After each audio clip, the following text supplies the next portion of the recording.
நல்ல வார்த்தை, வசனம், நல்ல வார்த்தையை இருதயத்தில் வைத்தால் அந்த இருதயத்தில் இருந்துதான் இந்த ஜீவனுக்குரிய ஊற்றுகள் புறப்படுது.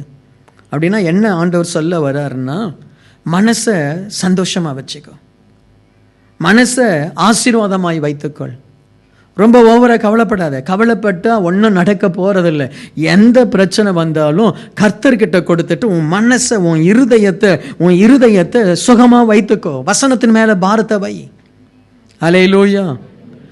நாளைக்கு பாஸ்டர், நாளைக்கு 2000 நான் கொடுக்கணும், எனக்கு பயங்கர பிரச்சனையா இருக்கு, என்ன தரப்போறோம்? கவலைப்படாத, ஜெபம் பண்ணு. வந்தா தருவோம், வரலன்னா போதும். வேற என்ன பண்ண முடியும்? என்ன? கர்த்தர் உதவி செய்வார். மனசுல தயவு செய்து வீணான கேள்விகளை எழுப்பாதீங்க.